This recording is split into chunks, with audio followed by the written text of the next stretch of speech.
Boa noite. Boa noite, a paz. Esse é o momento da pregação. Com o tema: não se contamine com este mundo. Na reunião do grupo jovem. E quando Deus fala, antes que eu peça para que vocês abrem a Bíblia, quando Deus fala que nós não temos que se contaminar com o mundo, Ele fala não só do mundo lá fora, das paixões, Ele fala do nosso coração. A Bíblia diz que o nosso coração é enganoso. Então nós temos que tomar cuidado para acabar não se contaminando com as armadilhas que o coração nos causa. E eu gostaria que vocês abrissem a Bíblia lá em Daniel, capítulo 1, versículo 8. E a Bíblia também nos ensina que mesmo nós sendo jovens, principalmente nós sermos jovens, nós temos que tomar cuidado com as armadilhas que estão lá fora, as tentações, as paixões, o coração pregando peça em nós. A Bíblia diz que o coração é enganoso, então nós não devemos confiar nele. Nós temos que guardar ele e blindar. Todos acharam? Daniel o quê? Daniel 1:8, capítulo 1, versículo 8. Amém. Amém. Amém. E aqui a folha tá arrancada. Entendeu?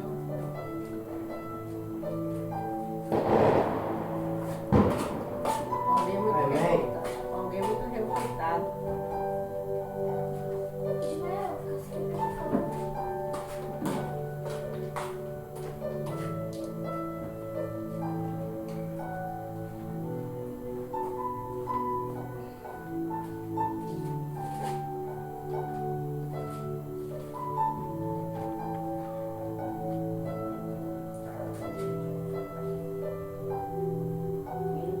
Amém? Amém.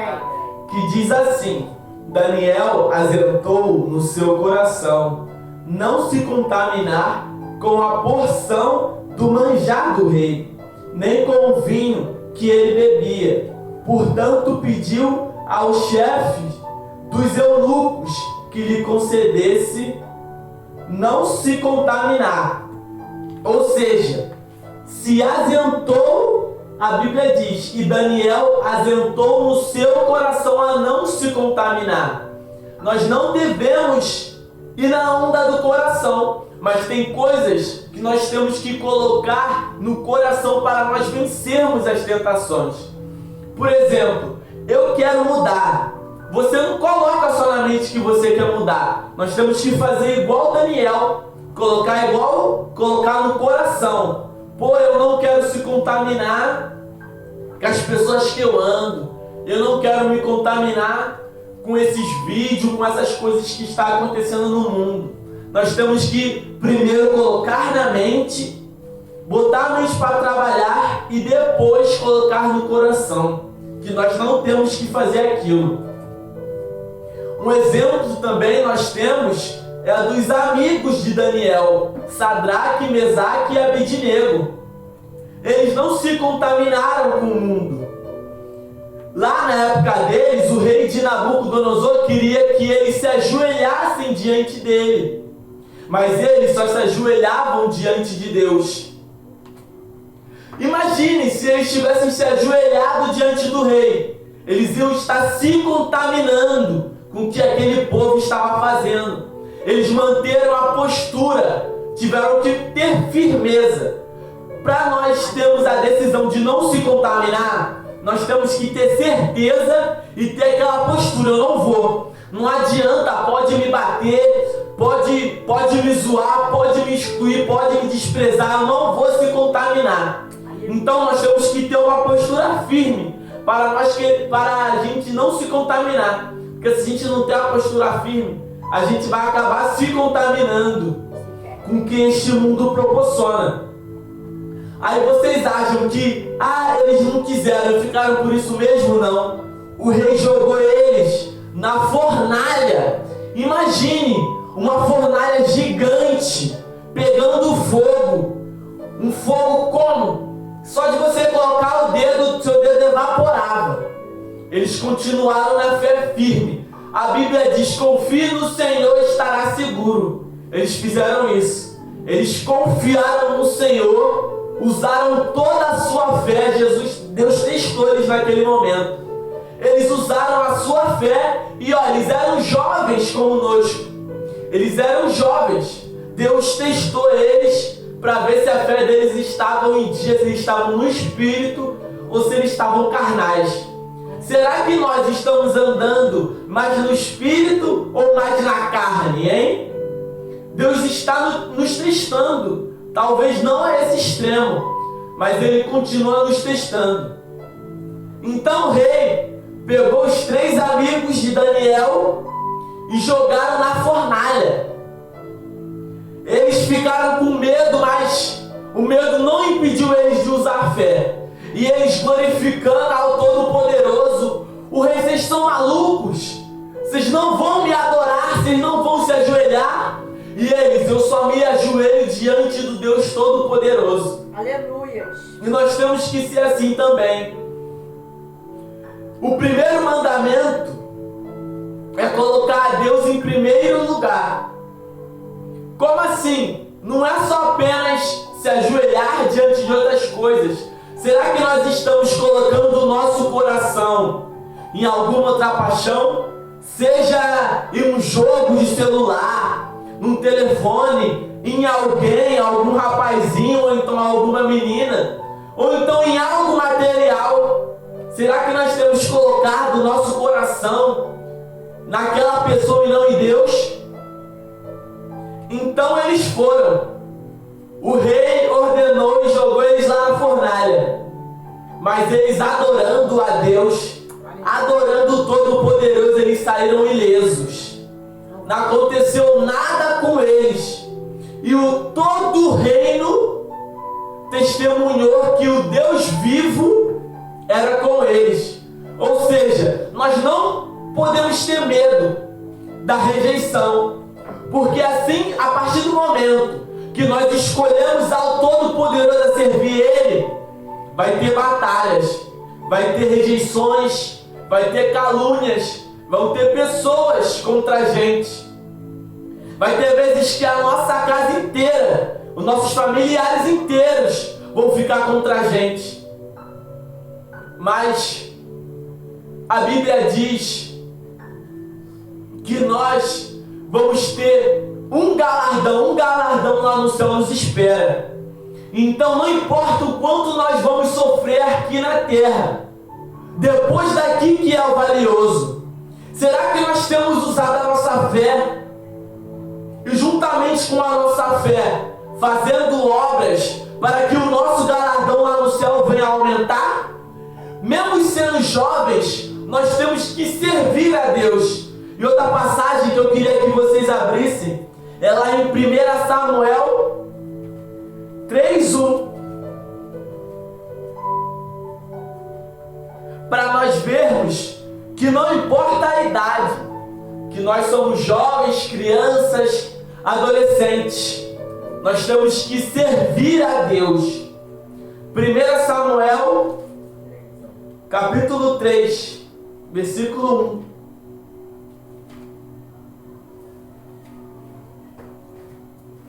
Amém? Amém. Amém.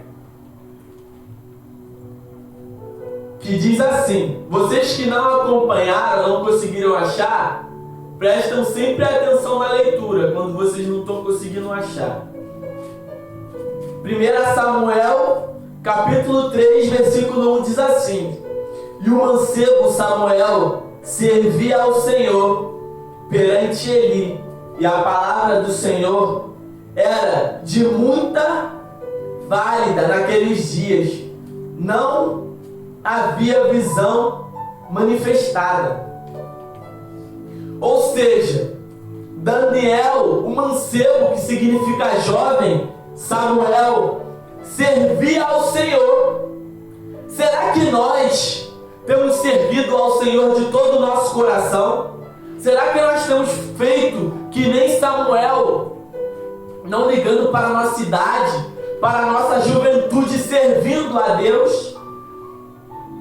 E continuando no 2, e sucedeu aquele dia que estando ele deitado no seu lugar, e os seus olhos se começaram a escurecer, que não podia ver. 3. Estando também Samuel deitado, antes que a lâmpada de Deus se apagasse do templo do Senhor, que estava a arca de Deus. 4.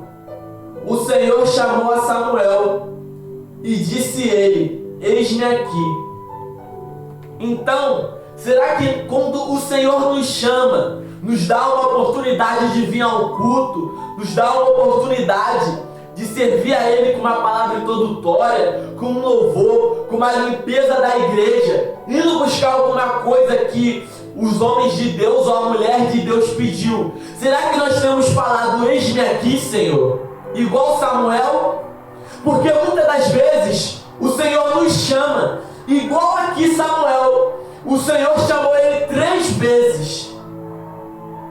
O Senhor está nos chamando. O Senhor às vezes nos chama mais de 3 vezes. Mas será que nós temos falado: eis-me aqui, Senhor, faz de mim o que tu quiseres?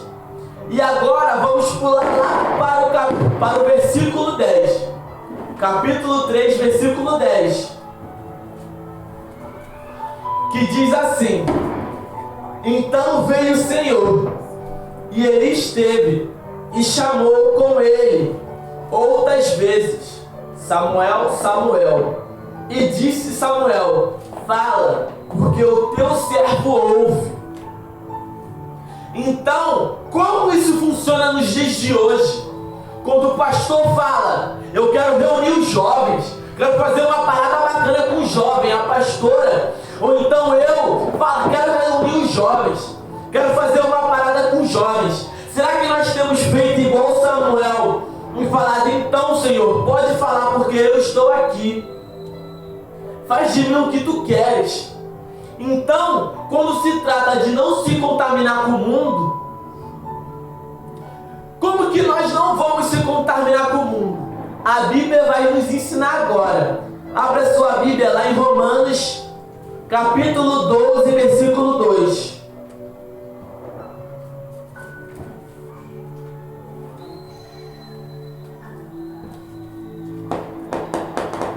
Romanos 12, 2.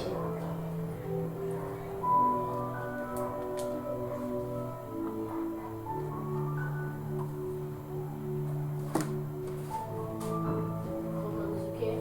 12, 2.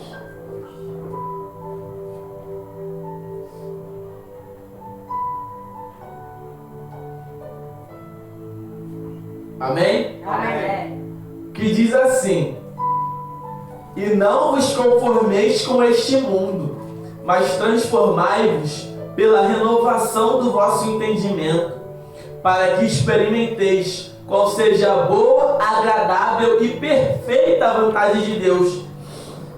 Ou seja, a Bíblia diz o remédio, o que nós devemos fazer para não se contaminar com este mundo. Mas como assim, obreiro João? Como que nós vamos renovar a nossa mente?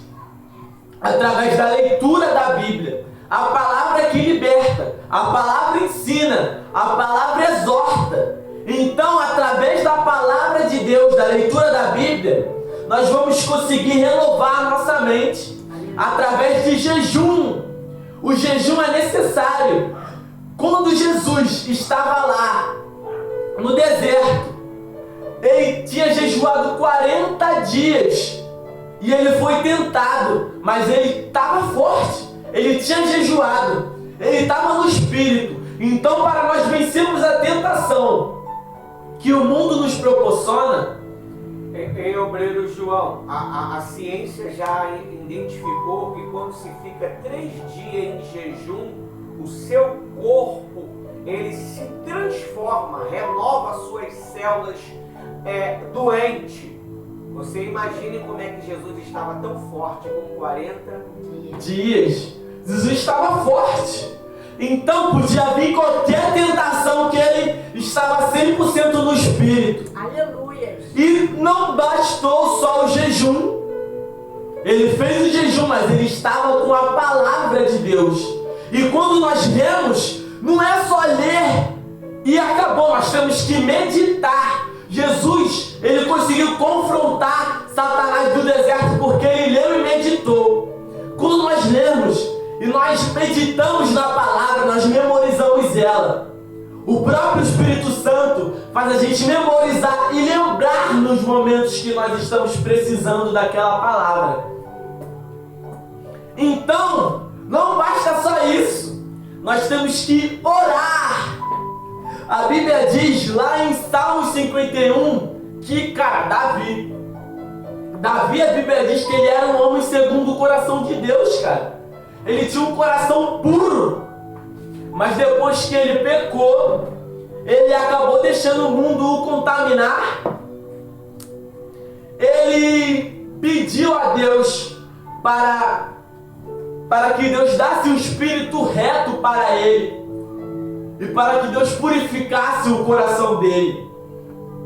Ou seja, Davi, mesmo com ele tendo aquele coração aquebrantado diante de Deus, diante do Espírito Santo, ele orou pedindo para que Deus viesse transformar e limpar o coração. Quem somos nós para não orarmos pedindo a Deus isso?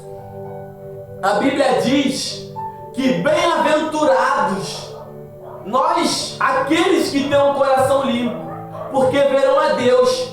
Então nós temos que buscar, batalhar para ter um coração limpo.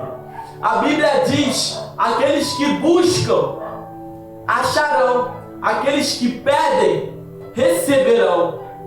Então, se nós queremos ter um espírito reto, se nós não queremos que o mundo nos contamine, nós temos que pedir através de oração. Quando nós formos ler a Bíblia em casa, porque a gente lê na igreja, Deus fala com a gente na igreja, mas aquele que entra no quarto para se relacionar com Deus, esse é bem-aventurado.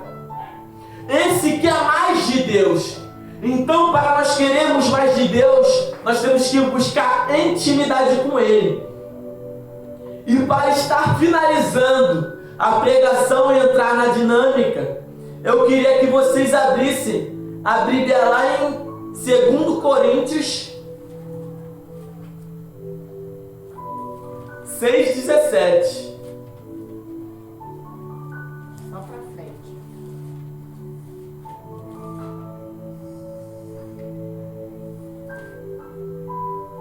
Já. Onde tu tava lá, amiga? É só ir pra frente um pouquinho.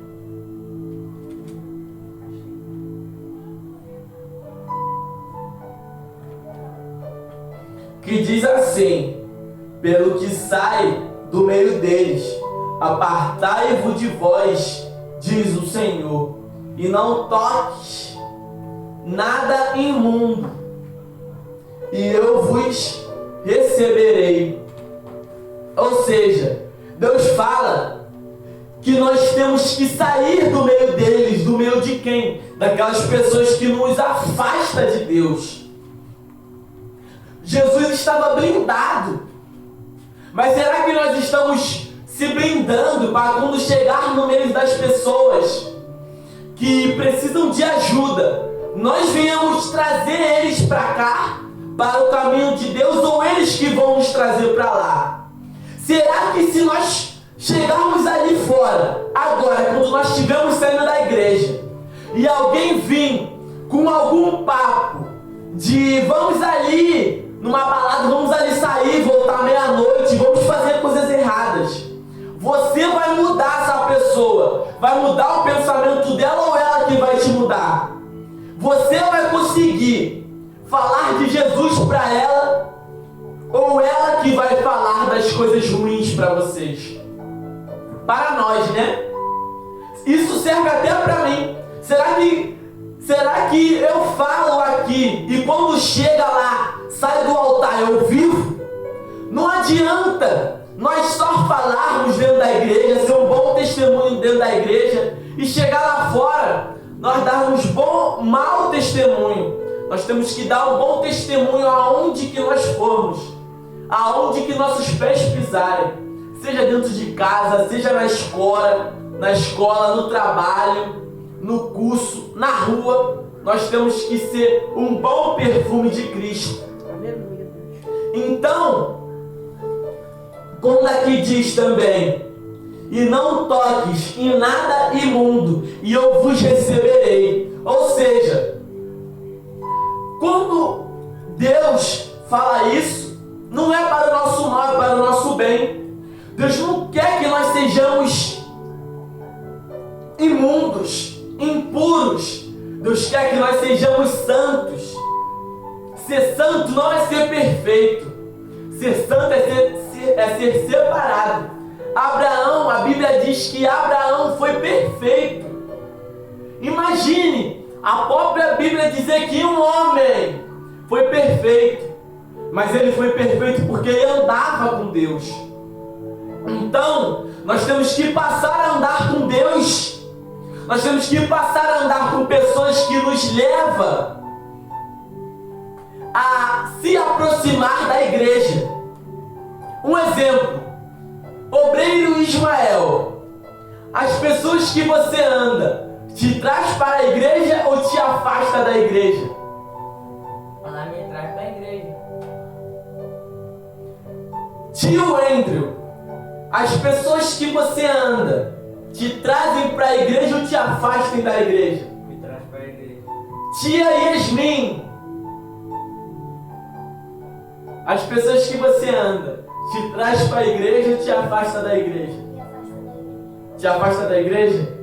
Tia Anne, as pessoas que você anda te traz para a igreja ou te afasta da igreja? Algumas me afastam e algumas me trazem. Bom, sabe o que nós temos que fazer quando alguma pessoa que anda com a gente nos afasta da igreja? Nós temos que nos santificar. Por exemplo, você tem um irmão, você anda com seu irmão, você troca ideia com ele, bate papo com ele e tal. Ele é um irmão excelente, mas ele te afasta da igreja. Tudo de ruim ele quer fazer que você faça. O que você vai fazer? Você vai parar de falar com seu irmão? Você vai parar de andar com ele? Não! Você vai se santificar. Você vai jejuar, você vai orar, você vai ler a Bíblia, você vai vir às quinta-feiras batalhar por você e pela sua família. Você vai vir nas quarta-feiras buscar o Espírito Santo para que ele venha te renovar. E quando você vê, o seu irmão está falando mais de Jesus do que você. Quando você vê, ele está às vezes te evangelizando e você nem percebe. Então, nem Jesus se afastou de Judas. Ele deu uma chance para Judas. Mas quando Jesus estava em um momento de caraca, eu não posso ficar perto deles, porque nós temos o nosso momento vulnerável, que nós sabemos que, nossa, se uma palavra de sentimento vir, já era. Uma palavra de chateação vir, já era. Uma palavra de raiva, mágoa vir para mim, já era. Claro que nós temos que se afastar nesse momento para nos se santificar, nos fortalecer, nos revestir das armaduras de Deus, como diz lá em Efésios 6, e continuar. Nós não podemos parar. Eu aprendi que nós vamos ter momento baixo, dificuldade, alguns momentos de desânimo. Vamos vir para a igreja sem querer. Vamos falar de Jesus querendo bater na pessoa. Vamos falar bênçãos querendo xingar. É normal. Mas se nós formos fiéis, mesmo quando nós não queremos, essa é a fidelidade que Jesus quer. Essa é a fidelidade que Deus nos proporciona. E quando eu recomendo uma coisa para vocês, quando vocês estiverem como? Mais irado, mas com raiva daquela pessoa, se aproxime dela. Mas tome cuidado, se aproxime dela. Vigie no que vai falar, porque se você se aproximar daquela pessoa que você já sabe que você não gosta, você vai vigiar as palavras, porque você não quer causar mais atrito, né? Então você vai se aproximando. Mas claro, vigiando, orando em mente, com jejum, com propósito. A Bíblia nos ensina que nós temos que perdoar. O tema é não se contamine com este mundo. Mas nós não temos que desprezar quem vive em um mundo contaminado. Jesus, em nenhum momento, ele desprezou Judas. Jesus deu uma oportunidade para ele. Então nós temos que dar oportunidade para as outras pessoas também. Nós temos que nos santificar. Então, a conclusão desta pregação: nós não podemos nos contaminar. Nós temos que nos fortalecer para quando nós formos entrar na escuridão, nós venhamos influenciar lá dentro. Quando nós venhamos entrar na roda dos escarnecedores, nós vamos ser influência. Não eles nos contaminar, mas que nós venhamos contaminar ele com o bom perfume de Cristo. E assim eu encerro a pregação de hoje.